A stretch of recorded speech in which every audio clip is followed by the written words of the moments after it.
Welcome. Thank you for coming. I'm Andrea Packard, List Gallery Director, and I'm delighted to welcome you all today on this warm November day, and to introduce our speaker, Gillian Pederson-Krag. Can't tell you how many emails I've gotten from people telling me how lucky I am to have her and her artwork here today. Her List Gallery exhibition offers us a chance to view selections from the paintings and etchings that she's made over the past 30 years. And there are many more images of her work in a beautiful catalog that's available at the front desk, which contains more than 100 images and reflections that she's distilled over decades teaching and painting. And copies are available for sale there and online. But before I introduce Gillian further, I want to say a few words about Eberhard Froelich and Meredith Leich, two alumni artists who are here with us. Do you want to just stand up? I can't see where you are. There's Eberhard and Meredith. And they welcome back to their two wonderfully talented artists who are presenting some of their recent work in the back room of this gallery, which we sometimes call the project room. And we're especially excited to welcome them back in this context because I think their work shows the way their ongoing dedication and energy demonstrates that of many artists who are continuing to engage with tradition, and particularly the Western tradition of observational painting, distilling lessons from that tradition and closely observing the specificity of particular times and places. They relate their individual experiences to larger themes. And particularly, I think anybody who's already been in the gallery can see that a sense of timelessness and tranquility pervades much of their work. And although they weren't students of Gillian Pederson-Krag, which you might suspect because she has taught so widely over the years, they too explore a kind of quiet and beauty that I think is continuing to fascinate so many of us in the art world. Like her, they encourage us to find connections between the particular or observed and something more universal. A fourth artist I'd like to introduce tonight is Sarah Van Kuren, also an alum. I'm forgetting your class year, 66. And we have recently had the pleasure of installing some of her painterly photographs in the hallway just outside the cinema here. So I invite you after this talk to just go and look at them. They've recently been purchased for the Town Center West that the college is building in the Ville of Swarthmore, and they and many more other works by alumni artists will be installed there. And I'm delighted that they're there now because they really form an extension of this List Gallery exhibition. And although she's a photographer, I think she shares many of these themes and concerns. And I'd also like to take a moment. Oh, and you can find out more about Sarah through the wall text that Zoe Ray, List Gallery intern, has prepared. And thank you, Zoe. I don't see, there's Zoe. And Tess Way are the two interns this year, and they prepared the reception that will follow this talk. So please stay and enjoy it. Thanks to both of you for helping to install the show and bringing us delicious food. And I want to thank also Betsy Hinsey and Doug Herring, my colleague in the art department, both of whom are so invaluable in all aspects of gallery management. And on behalf of the Department of Art, I'd like to thank the Donald J. Gordon family for setting up the fund that made these events possible. But most of all, we'd like to thank Gillian Pederson-Krag for driving all the way across the country as part of her move back from the West Coast to Ithaca, New York, and gracing us with her art and wisdom and insights. And as I think you can see, she masterfully creates wonderful still lifes, landscapes, figure groups, that reflect many influences, from Morandi and Seurat to Vuillard, Chinese brush painting, Byzantine painting. She has an eclectic array of interests, many of which are described in her catalog and the essays there. So I do invite you to look at that. But what's notable is her cohesive and imagery and space and light, the way they harmonize, express, I think, love. Love for humanity and love for nature. That is so vital and refreshing. And to my eye, her closely observed forms and restrained palette and nuanced strokes, they paradoxically mingle both a kind of peacefulness and longing that feels real. Pederson-Krag developed her love of art first at the Art Students League in New York and art academies in Perugia, Florence, and France before obtaining her BFA from Rhode Island School of Design in 1961. And she went on to get her MFA from Cornell University in 1963. Her work can be found in distinguished collections throughout the country, including the Everson Museum in Syracuse, New York, the Mead Art Museum in Amherst, Mass., and also the Library of Congress, just to name a few. She's also mounted dozens of shows of her work. Solo shows have been seen at the Hood Museum at Dartmouth College, Valley House Gallery in Dallas, Texas, the Andrew Dixon White Art Museum at Cornell, and many other institutions.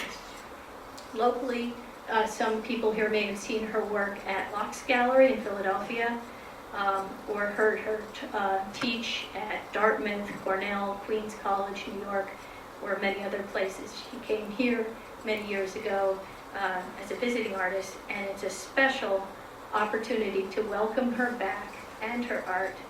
And with that, I will ask you to help me in welcoming and thanking Gillian Pederson-Krag.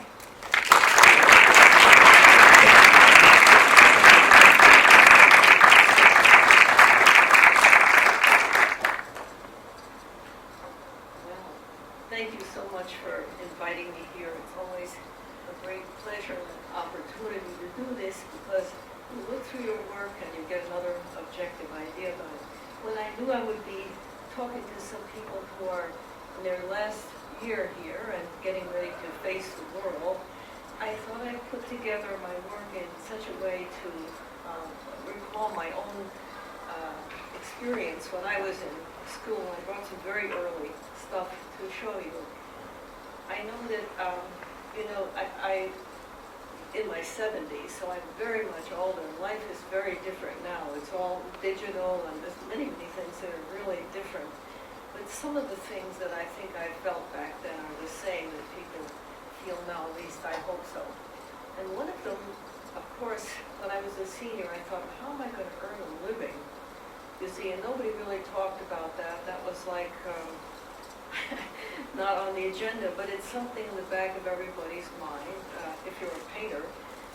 If you graduate from school and you're a doctor or lawyer, the world welcomes you. You have a place in the world, you see. But painters these days in America, there's really no place for them, so they can get a job, and struggle through. So that was one of my anxieties. And the other was, because I grew up in the abstract tradition, RISD was all abstract painting then. Nobody taught much of anything. Most of the faculty used to just point and grunt, because they were really into rejecting any academic idea. So that was it. I wondered, could I learn what I needed to know to be a painter? But the biggest problem that I had, and I think it may be something that other people feel, is that the people I admired were not the current artists of the day, Lichtenstein and Warhol and so forth. I wasn't interested in them. I was interested in people like Van Gogh and, the standard people, Piero della Francesca, Enzor, Caravaggio, Vermeer, and so forth. And these people, to me, had such magnificent visions of the world. And so they're not only great artists and unique and original, but they had a beautiful, unique vision of everything. And I thought, what could I offer? What would it be worth my effort to make an effort to do this when they have already done so much? How could I enter into this? You see what I mean? So that was the big question. It was so big that I never really faced up to it. It was just in the background the whole time. When I was a senior, I thought, I really have a very conservative temperament. And I thought, I don't cut my ear off or anything like that, you know. I don't do anything weird or special or strange or even. So I thought, am I going to be able to offer anything? So that was the background, and I wanted to show my work in the context of that as my own effort to try and come to grips with that. And when I was at RISD, everybody, as I say, everybody painted abstractly, so I did too. I painted some really huge abstract paintings. I had a paint roller one time I don't remember how it worked out, but you know, I was just trying to, when you're in school, you try to do whatever the faculty is doing. You try to do what everybody tells you to do. That's what it means to be a good student. To be a good painter means something else. It means to come into some recognition of what your real inner life is. And school is a difficult place to do that because of the situation. Anyway, I wanted to bring a picture of the Koonings because there, at RISD, everybody was trying to be like the Kooning. I mean, it was very corny. I had an old jacket that I wore from the Goodwill, you know, and it had, can you hear me up there? Yeah. Okay. I had a tear, and it was mended with duct tape, and people said, you know, you can get another jacket. It was covered with paint. You can get another jacket, $3. I said, no, that's all right, I don't want to bother. But it was a uniform, you know, where I was showing how committed I am to paint. This was before I really made a commitment. I had to dress up like a painter. And then my then boyfriend, he started smoking Camels without filters. I said, why are you smoking these disgusting cigarettes? They're horrible. He said, the Kooning smokes Camels without filters. So that's how corny it was. Anyway, I wanted to find a picture of the Kooning just to set the stage. But I couldn't, and I wanted to bring this is a friend of the Kooning who's still alive and painted. It's James Bohari, and he's really quite an unknown person. I think he's a wonderful painter. But, so everybody was trying to paint like this, and I was too. And then I had an experience one Sunday morning, and I was a senior. I was actually preparing for my senior show. I had a whole bunch of abstract paintings. And I went up to the studio this morning, and it was very peaceful. There was nobody else there. It was a kind of, like people have here, a cubicle.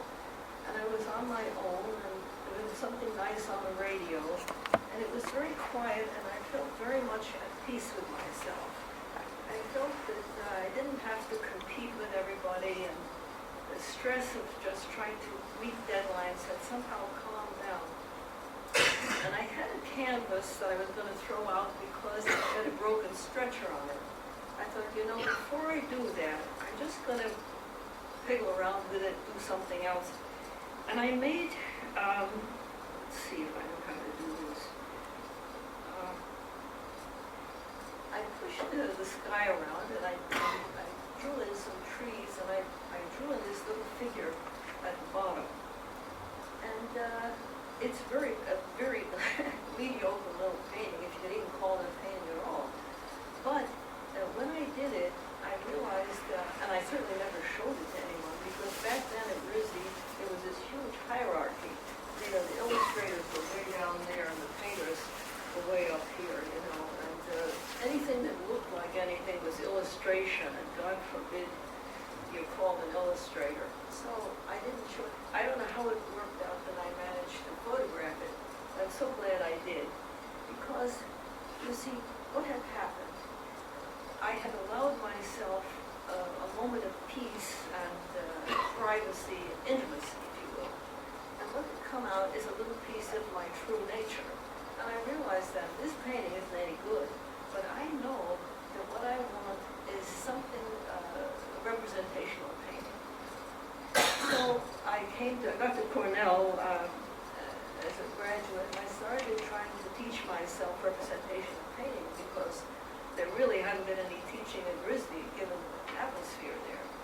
So I don't know, there's a whole ton of these unfinished landscapes. So I went out, I started them from reality and tried to patch them up in the studio, trying to learn to paint and try to reassure myself that I was going to be able to do something somewhere along the line. Then I also thought I made a whole bunch of very strange paintings because I realized I didn't want just to do observation painting. I wanted to make sure that I also had some kind of world within me, a private world. So I made a whole bunch of landscapes from imagination, which also didn't add up to much, but it was an important part of my journey.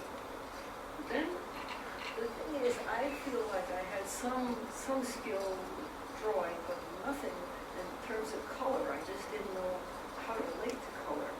And I had an opportunity to go to an artist colony called Rialto, and I had just been looking at Bonnard, who could arguably be the king of color. And he, in 1 year, this is a book I found that had his life's work. 1 year he painted something like 280 paintings. I mean, we're talking big paintings. So this is a lot of work. And I realized that's how he did it.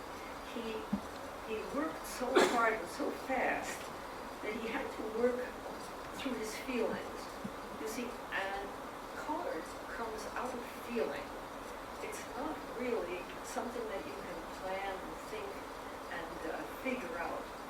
It has to be something that comes from feeling and then ultimately intuition. So one of the ways you can track or you can, what's the word, get around the mechanism of the mind. You know, when you're working with your mind in painting, you're interrupted, you ask, is this okay? Is this good enough? Is this as good as the person next door? That's all the mind. But when you're just painting with your feelings, you're just quickly making associations, and that's when you have some chance of dealing with color. So I had brought 30 little canvases with me. I certainly didn't make 30 paintings, but I made a lot of them. And mostly I introduced myself to what color could be and what it is. And I started the journey of trying to make paintings that use color, this powerful tool that's available, maybe the most powerful tool in painting.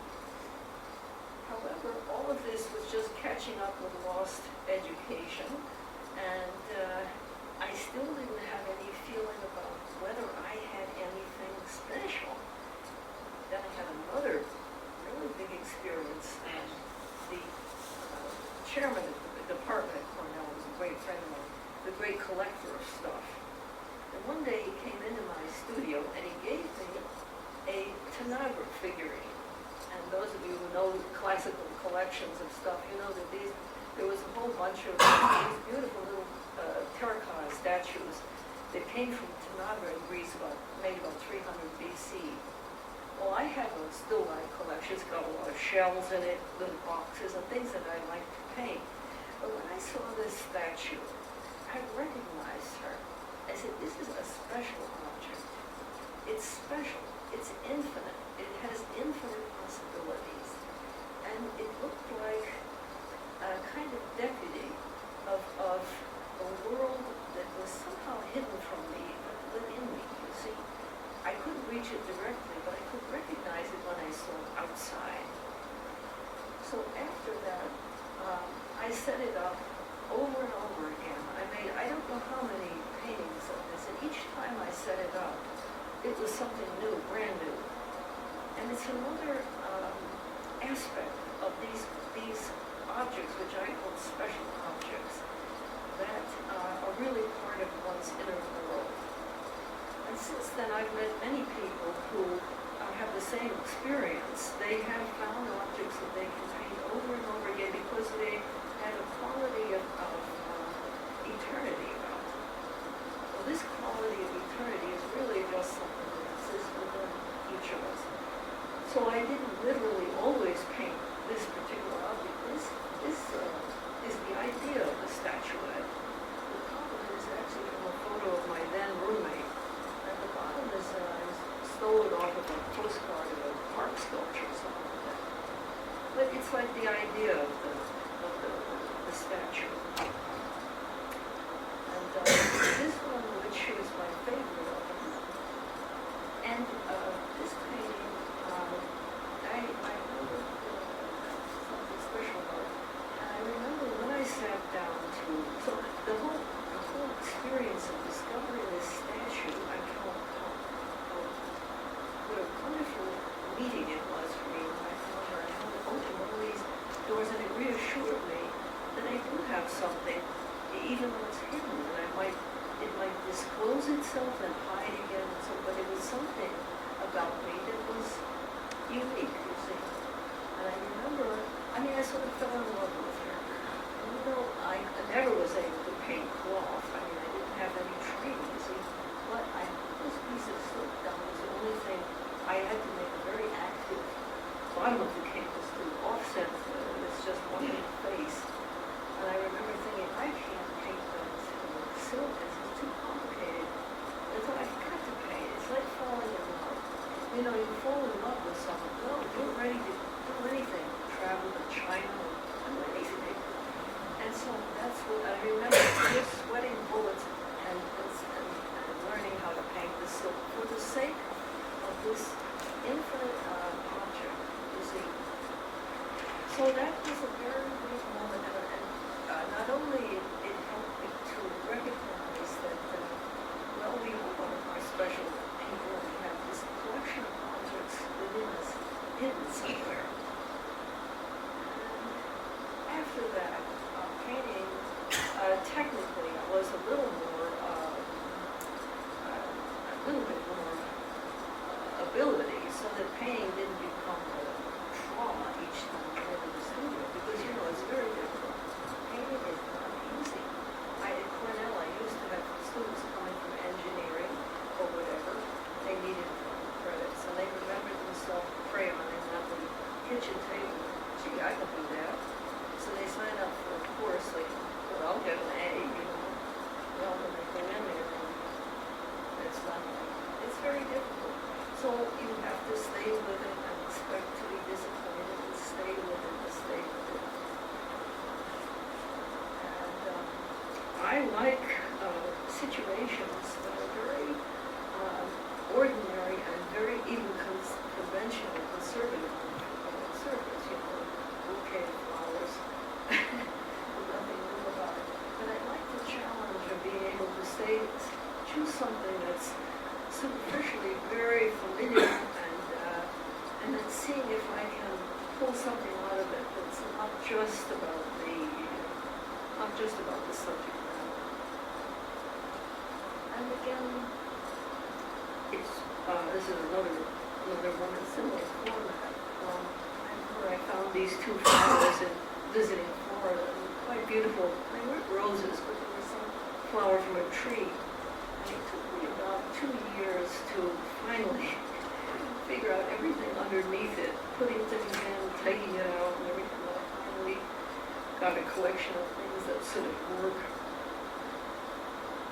This is another one that I like. I kind of like the flatness of this canvas. It's got some real space in it, but then it also has something kind of insistent, two-dimensional feeling about it. And then I had another experience. I was in France for a year. I have an aunt who lives there. And I went to the market in Paris, in Russia, and there, I don't speak French very well.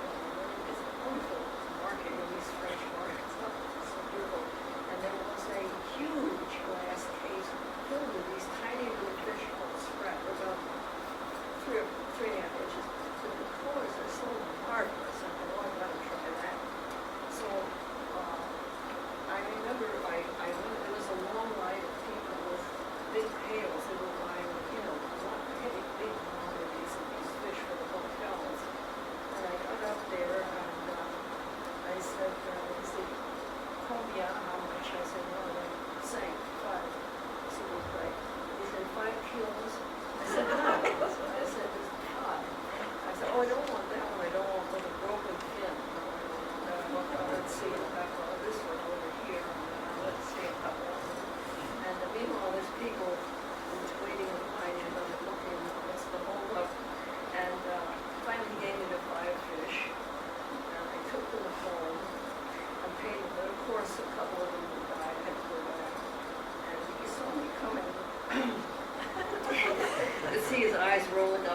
ceiling.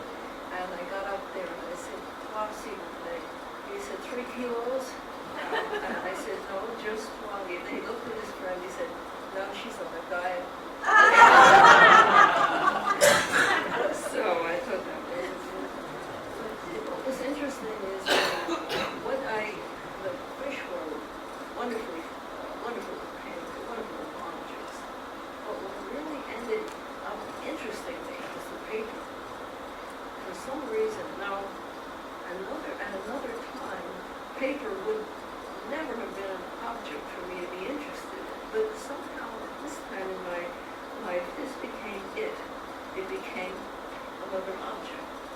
And although I did stills that have all kinds of other things, they all have some bits of paper in them. And I don't know why that is, but it became a magic object. It became a special object. And I think it's got to do with the fact that it looks so structural. At the same time, it's very ephemeral, and it's got a wonderful quality.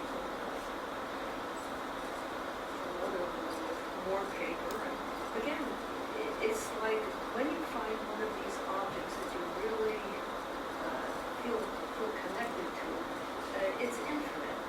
And these are all different. They're different pieces of paper. But it was inexhaustible. This is another one. And I also like the idea of a glass, some sort of a glass or a jar or something in the background there, like a silent witness to everything. It's an object, but it's not quite an object. It's transparent, but it's an interesting personality as an object. This is a very small painting. It's about 14 inches square. That's why this is so strange to see this huge monumental slide. But anyhow, at least you can see it.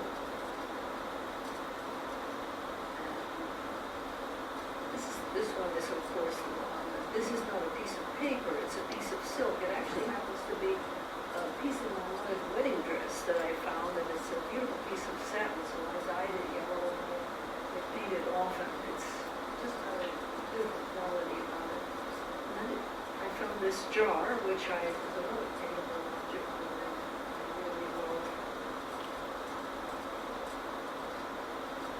This one, which has got a very small piece of paper, folded paper at the bottom, and most of it is about, the whole still life was built around a photograph of fire, reproduction of fire. So isn't that an odd beginning to it? It's one of my favorite pictures, I think. This one, I went to California 5 years ago. I had a lot of forwarded mail, and I was piled up there, and I thought, bingo, there's another picture. And then I couldn't make it work, and I stuck in my jar that I found there, and managed to pull it together. And more recently, in Santa Cruz, there are wonderful roses there. It seems a climate that the roses love Santa Cruz. I think it's the wind and the heat. I don't know, but there were some wonderful roses. They're such beautiful objects.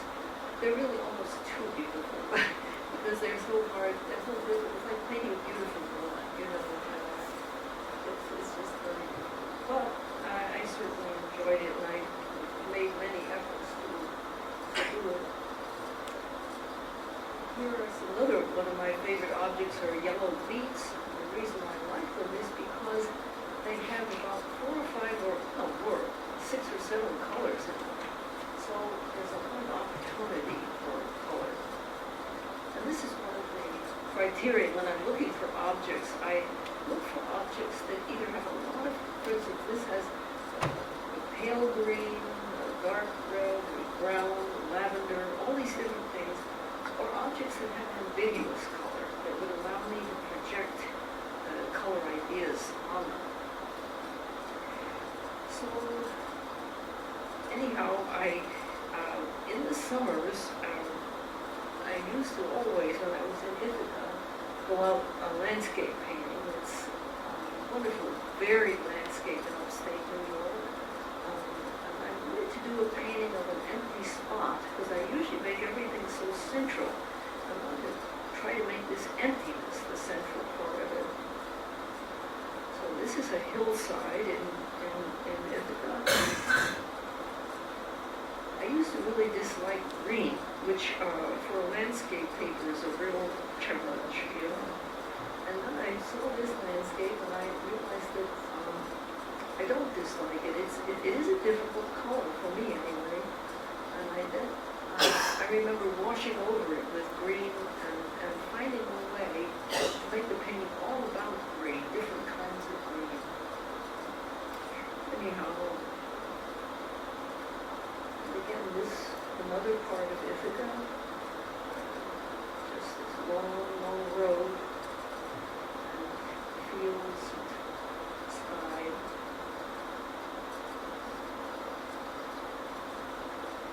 I mentioned that this might be New Hampshire when I was visiting Dartmouth, I'm not sure.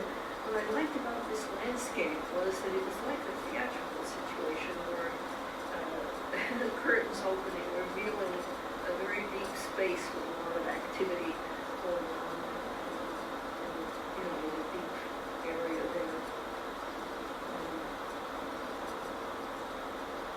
And my experience with landscape painting, this is not plein air painting at all. Plein air painting is where you start the painting from the reality and you finish it in front of the reality. I never do that. I usually start the painting from reality because the energy that you get from looking at reality is enormous and you can get a big grasp of what the painting is going to be. But I paint slowly and I really feel like it's better for me to paint in the studio. So usually I paint outside 1 or 2 sessions and then I photograph the living daylights of it, bring it back to the studio, and then in the end I work a little bit from the photos and then I just work against the painting.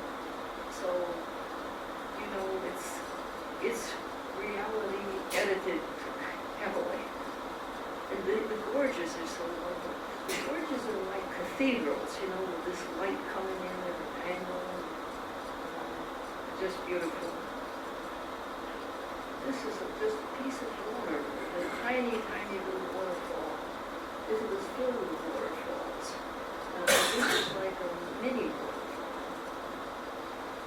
And I love looking through the water. It's like looking through a veil. I don't know, I don't think this is really nailed. It could be a better painting, but I'm not going to work on it anymore. It's just what it is.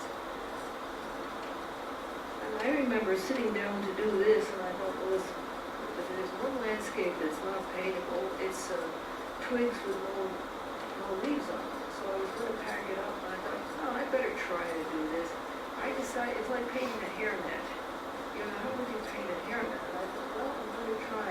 And I ended up really enjoying, often that's the case, you know, when you try to paint something that you're unfamiliar with, or you think you dislike, it pulls out a kind of energy and concentration. In the end, you like it better than anything else. Often it's like that with people. You meet somebody, you just say, I don't like this person. I don't know, I don't like their tie or whatever. And it's something in you, you make an effort and they end up being really interesting. So that's what the story was at.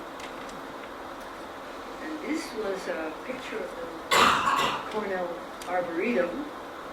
And I was going to ditch it, but then because I couldn't get the sky to work, and I finally went downtown. There was a travel agency that showed cruises to Greece, and they had a wonderful cruise brochure with an island, Mykonos or something, with this sky, and so I imported it in there and managed. There was a period of time when I started to paint the sun. I think really a part of me has always wanted to be an abstract painter because I love the way abstract painting is distilled, and it really makes an effort to get to the essential stuff about painting. And this sun became another very special object. One of the advantages of this was that by and large, except for some minimal drawing, there's very little drawing here. The drawing is a circle and a line, and then the rest is all pushing color around to try to make it work. So it makes, so it's all about the color experience. There's a little bit of drawing action, as I say, but most of it is just a spot, a light, a line, a horizon, and then color. And I don't know, it was very satisfying. This is very, very minimal. I have to say that the digital medium is so horrible. It was invented for advertising, so it works for selling products. I think it's horrible for painting. Because this painting is very quiet, and well, you'll see the work down there looks very different from this. Anyway, there we are. This is another digital nightmare. But you get the gist. Those of you who are painters, you can see past the digital.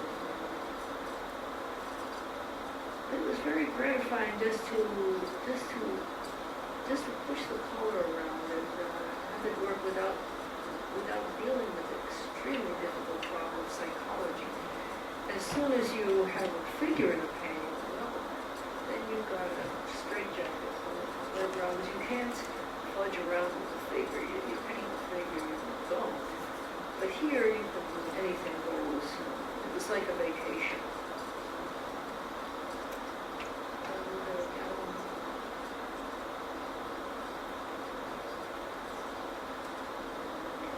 My favorite one. And I thought, well, maybe I'll just do these forever, go to the nursing home or the doctor. Just cruise right in. But no, at a certain point I was making one of these things, and I thought, I need to get back into the world. And I thought, so I drew in this little figure sleeping, and I do love figure painting. It's a whole different story. It's much more complex and much more involved in the situation. And over the years, I've gone in and out of figure painting, but I thought I'd put them all together here, so there's no sequential thing all the time. This one, again, is so distorted that it's really my favorite painting. Even though it was done years ago, this also is some kind of digital interpretation of it. But it started as a ring of dancers, 4 dancers, in a big green field. And little by little, over the years, I took one dancer out after the other and left with one. And I'm very happy with the way it worked out. And again, this was another effort to try and paint a painting about nothing in the middle. So it's really a painting about somebody imagining something, somebody trying to explain how they would bring something into manifestation. And like all the rest of the figure paintings, the figures are from photos. In this case, the one on the left looks a little like me, and it was all 3 of them. I posed for all 3 of the photos just for economy's sake. And then the rest is all invented, so the source is invented. And it sometimes looks a little different.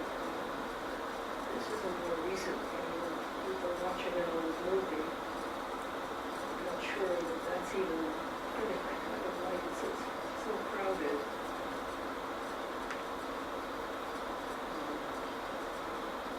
And again, this is another painting that I'm not sure person writing. Somebody else smoking. Often when I don't know how to resolve something, I put in a little dog. And it seems to help it. Because it's not as difficult as painting another figure. And friend of mine, this one started with a dog. He said it's called Going Out, but it should be called Are You Going Out or Are We Going Out? You know, if you've ever had a dog and you reach for your shirt, they're right there waiting to see if it's going to include them or not. Anyway, again, I had a very difficult time making this work, making it come into one, into a unity, you see. And then I remember mixing up a very thin red glaze and painting over the whole thing, and then seeing how I could wiping it down and seeing how I could make it all come together as one painting. This is another one that originally there was a little child there. There was a little child there, and I substituted an overweight geriatric dog. See, because it needs something to pull the eye back. There's so much activity over on the left side that it needs something to pull the energy back in. You know, one other thing I found when I was, as time went on, is that another of my anxieties as a student, that I wouldn't be able to be alone. This painting really, it's not a group activity. Maybe you have the good fortune to teach so you can be with other painters. But it hasn't been a problem. Being in the studio, even if things go badly in the studio, it's an atmosphere where you feel that the door is open and you feel a sort of freedom. It never was a problem. And I also discovered that the more I really stuck to my guns, the more I refused to compromise about my work and not make stuff as merchandise or whatever, the more financial help I got from here and there and other places. And I thought it was either a coincidence or maybe so that the money thing was never a problem. You see, when you're 20 years old, when I was 20, I didn't know whether I needed money. I didn't know, maybe I need a Porsche. I don't need a Porsche. I don't need any of these things. I don't need a lot of money. I just need to be happy. I need to do things that I love. But I didn't really know that when I was in school. I had to sort of learn it later on. But these anxieties that I had were all imaginary. So anyway, I did a whole series of pictures of children. I think because when you're really cooking in the studio, that's what it feels like. It feels like the memory of really having fun in the studio. Having fun as children. It's very like being in the studio. Things are going on. This is, again, you would see, this one is from, the two boys are from some photos. And the rest is constructed and imagined. And I think here you can see the difference in these two kinds of reality a little bit, you know. But it still works more or less. And this is I've done a lot of paintings in the studio because it's a room that I know best in, feel at home. This isn't me actually, it's a student of mine, but it's identified with it. And then one year I applied for a lot of grants and I didn't get them.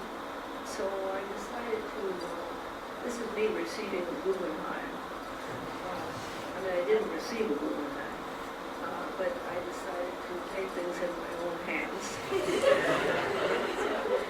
Myself and coming in with a check.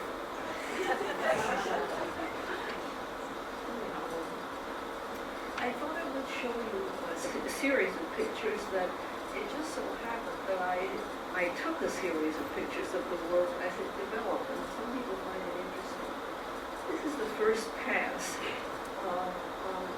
First couple of hours on a painting of, it's in the gallery actually, called Painter's Diary.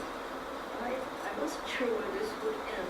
It's just an image of a person sitting looking at a little book, light bulb over it. I wanted the opposition, it's very like a sunset. It's very like the same format as a lot of my paintings. It has a light up there and then some activity. down below. So that's the first, and my way of getting into my work is to do it in stages. And here's the second. Here I decided I needed to add all kinds of stuff. This looks like Disney World. Anyway, it was an effort to add information and put more stuff. Well, it didn't work at all. And what I usually do when things are not working and I don't know how to pull it together is I mix up a very thin wash of wax and some sort of tone. And in this case, I think it was terre verte or a blue tone. And I painted over the whole canvas and then rubbed it out and then tried to get back into it and see if I could pull out of it something that was important. I added, I took things out, put them back. And that didn't work, and so then I put a yellow wash or Indian yellow wash over everything, and finally was able to make it come together. And again, this you'll see the painting downstairs because it looks going anything like this. Anyhow, some people are interested because it's an odd way to try to unify things. It helps me though, because sometimes I become so enamored of someone's spot, and then for the sake of that, I lose track of the whole thing has to be painted. And when I paint over the whole canvas, it's like forcing me to step back and remember that it has to be painted. It could be a story that I see in bed, but it has to be a painting. Because if it's not a painting, it's not interesting. This is another painting of two people sitting around. I've done a lot of pictures of people having various kinds of picnics, 2 people, 3 people, and so forth. This is, again, the photographs, and the back is a piece of Ithaca. This is another light painting.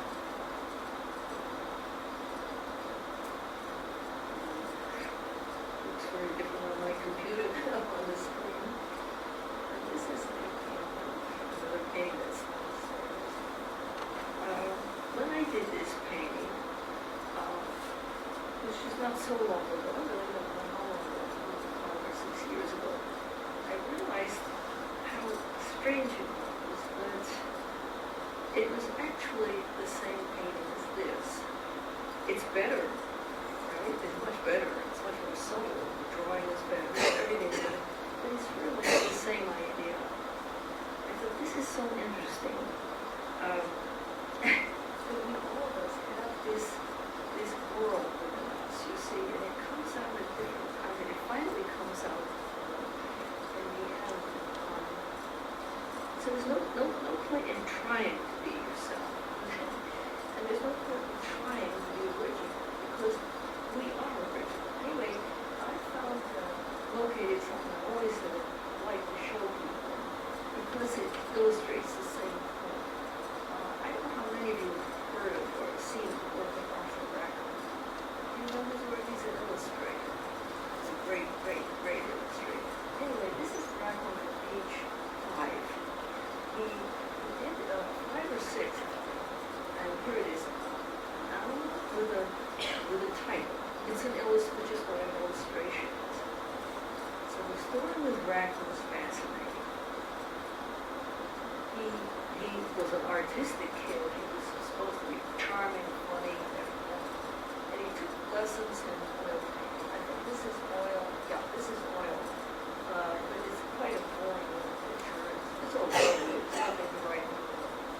And this is a watercolor. This is a little better. This is of his sister. But again, it's run-of-the-mill kind of work. It isn't something that you've noticed. There are many people painting him much better artists.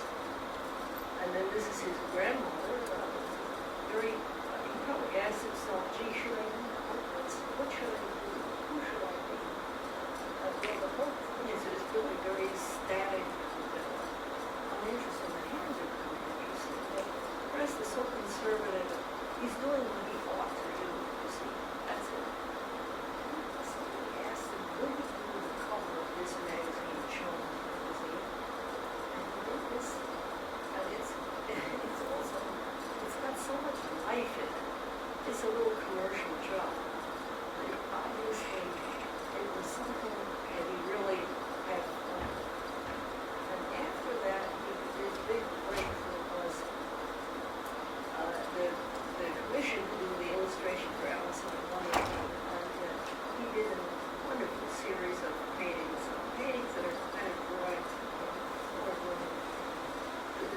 design is so wonderful, the psychology is so marvelous. This is, you know, it's so inventive. It's like his. But anyway, they're really him. It's like him finally finding himself, especially this one, which is from Alice. It's a illustration for Alice discussing things with some animals. I thought, you see, this isn't new. It isn't something he discovered. It's something that he always was, that finally got back to.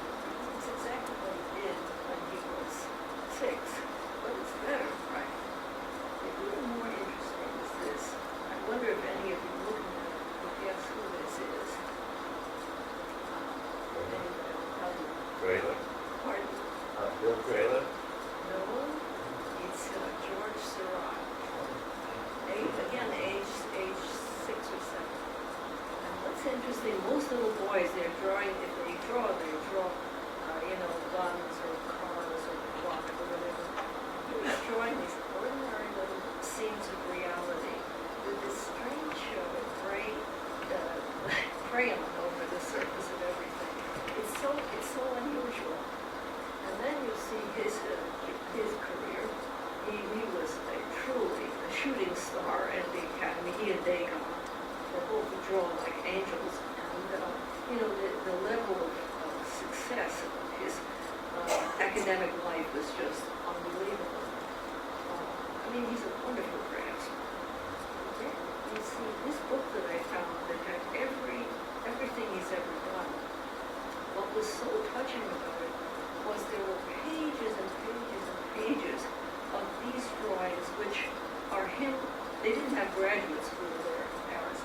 People used to go to school and then they hung out at the cafes and they hobnobbed with each other. And at that time it was Toulouse-Lautrec and Daumier who were the big guns. And you see him trying to draw things in a linear way, which is what people were doing.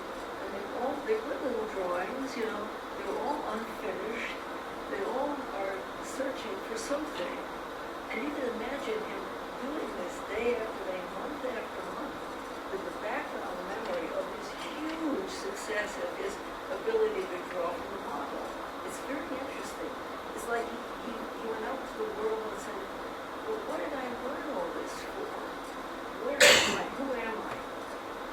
Then, if you look at him, you see he starts to introduce a couple of little lines. And this is another one. Just more little lines. And even more lines. And now he's able to finish the picture because he's able to find something that interests him. And finally, and I don't know how many of you know, his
starts coming together, I feel like I'm running behind it, just trying to keep up with it, you know. And finally, there's only one mark that I can make, and it takes over. What really happens is there's some part of me that isn't just this little person at home. It's a dialogue with a smaller and larger part of me.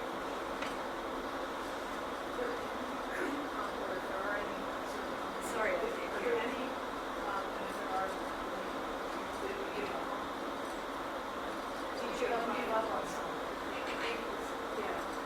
Yes, I think I start about 12 paintings for every 4 I finish. Because I don't know when I'm starting, I have an idea of my stuff is so narrative oriented, so literal. Often I can't bring it all the way into the painting. So if it's just an illustration, I'm not interested in it. But some of these maintain the story and I'm able to make them into paintings, so they survive.